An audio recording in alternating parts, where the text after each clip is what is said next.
Mendel imagined that in the production of a sperm or an egg cell, the gene pair is split apart, with each gene ending up in a separate germ cell. Mendel called this process segregation. He also imagined that the direction of segregation is totally random. It can just as easily happen the other way around. So for any particular germ cell, which one of the gene pair it receives is totally up to chance, like the flip of a coin. This became Mendel's first law of genetics, the law of random segregation. This is how Mendel explained his results. His parent plants, the P generation, bred true for color. This meant they each had a pair of matching genes. The purple plant had 2 dominant genes, and the white one had 2 recessive genes. A genotype with 2 copies of the same gene is called homozygous. When the parent plants were cross-fertilized, they each contributed 1 flower color gene to the next generation. Since the purple parent had only dominant genes to contribute, and the white parent only recessives, each offspring had a genotype with 1 of each. This kind of mixed genotype is called heterozygous. A dominant gene trumps a recessive gene, so every plant in the F1 generation had purple flowers.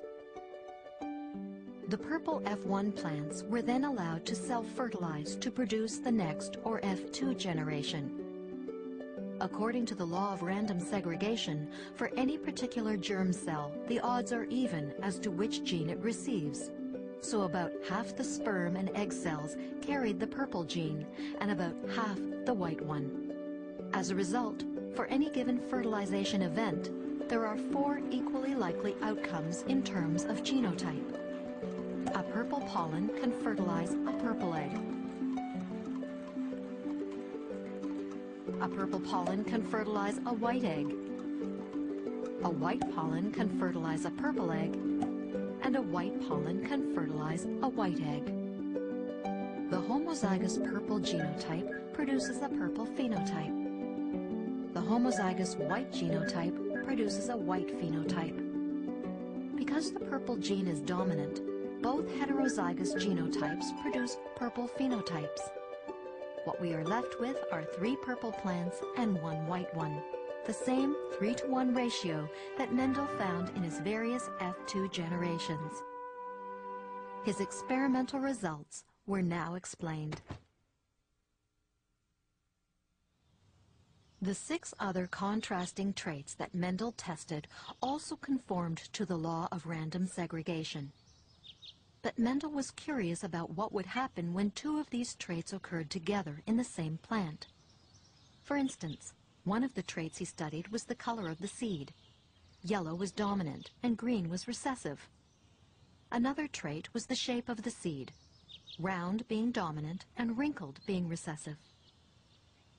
Mendel cross-fertilized homozygous plants whose seeds were always both yellow and round with plants whose seeds were always both green and wrinkled. Would color and shape each follow its own pattern of random segregation? Or would the 2 traits somehow melt together? Think of a slot machine with 2 spinning wheels, one representing the seed's color and the other its shape. Each spin is like a segregation event. Mendel wanted to know if the 2 wheels spin independently of each other, or if they are somehow linked. Mendel crossed hundreds of plants with double traits. Again, he carefully counted the results and compared them to the numbers he would expect if the traits continued to segregate out in random fashion. The 2 sets of numbers matched, proving that each trait did sort itself independently of the others. Well, congratulations! Mendel now had his second law of genetics, the law of independent assortment.